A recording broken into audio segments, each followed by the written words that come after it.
2024 May 18 ശനി. ഇന്ന് 1199 ഇടവം 4. വാർത്തകൾ വായിക്കുന്നത് ജി രവി. സൈബർ തട്ടിപ്പ് സിം കാർഡുകളും ഫോണുകളും ബ്ലോക്ക് ചെയ്തു. 1.5 കോടി നമ്പറുകൾ റദ്ദാക്കി. ഒരു വർഷം കേരളത്തിൽ റദ്ദാക്കിയത് 69,730 വ്യാജ മൊബൈൽ കണക്ഷനുകൾ.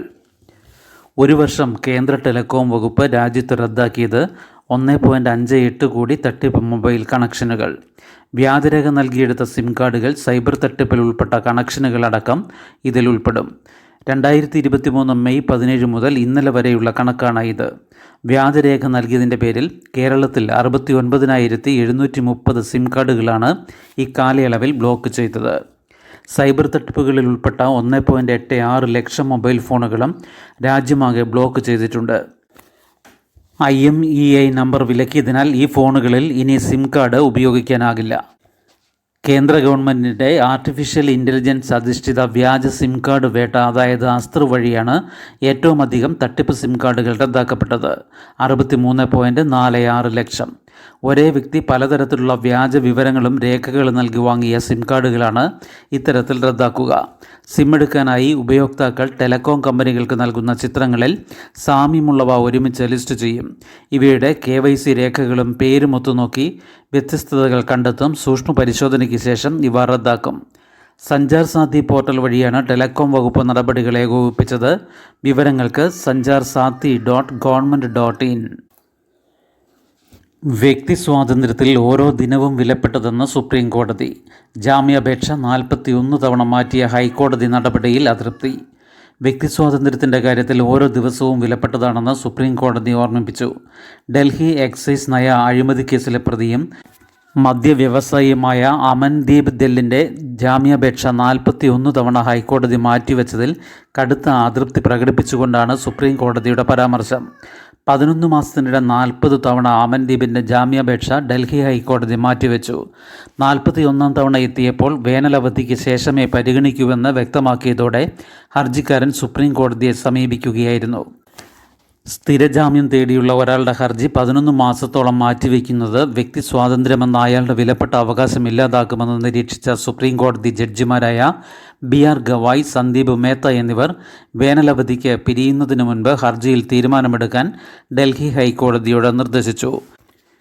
ഡൽഹി സർക്കാരിൻ്റെ വിവിധ ഏജൻസികളുടെ കീഴിലായിരുന്ന മദ്യവിൽപ്പന സ്വകാര്യ മേഖലയ്ക്ക് കൈമാറാനുള്ള നയവുമായി ബന്ധപ്പെട്ട് കോഴ നൽകിയെന്നാണ് അമൻദീപ് അടക്കം വ്യവസായികൾക്കെതിരായ ആരോപണം.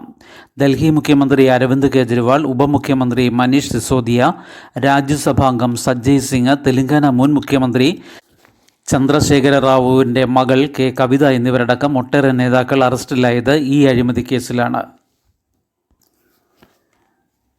മോദിയുടെ വിദ്വേഷ പ്രസംഗത്തിൽ നടപടിയെന്തെന്ന് പോലീസിനോട് ഡൽഹി കോടതി. തിരഞ്ഞെടുപ്പ് പ്രചാരണത്തിനിടെ പ്രധാനമന്ത്രി നരേന്ദ്രമോദി നടത്തിയ വിദ്വേഷ പ്രസംഗത്തിനെതിരായ പരാതിയിൽ എന്ത് നടപടി സ്വീകരിച്ചുവെന്ന് ഡൽഹി കോടതി ആരാഞ്ഞു.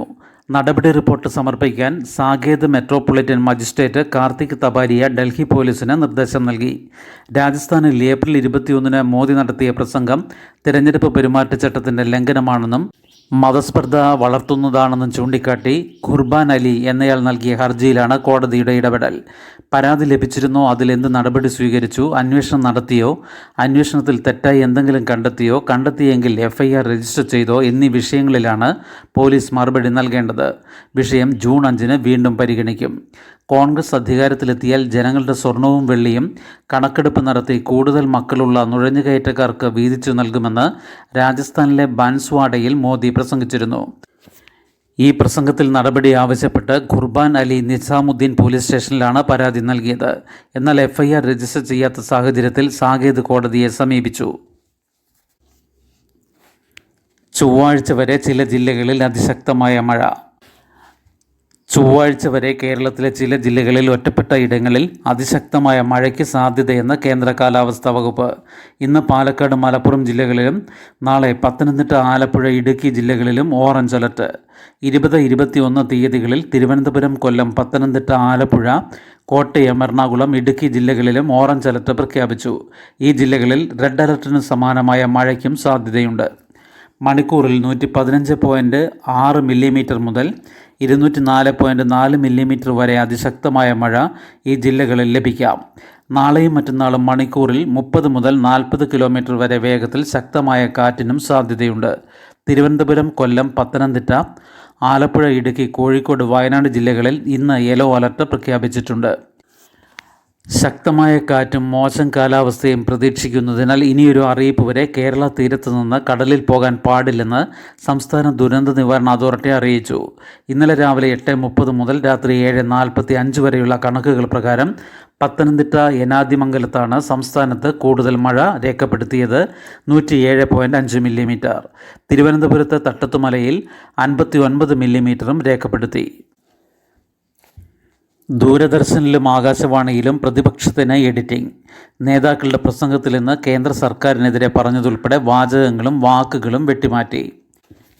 തിരഞ്ഞെടുപ്പ് പ്രചാരണത്തിൻ്റെ ഭാഗമായി പ്രതിപക്ഷ നേതാക്കൾ നടത്തിയ പ്രസംഗങ്ങളിൽ നിന്ന് വർഗീയ സ്വേച്ഛാധിപത്യ ഭരണം, മുസ്ലിം എന്നിവയടക്കം വാക്കുകൾ ദൂരദർശനും ഓൾ ഇന്ത്യ റേഡിയോയും വെട്ടിമാറ്റി.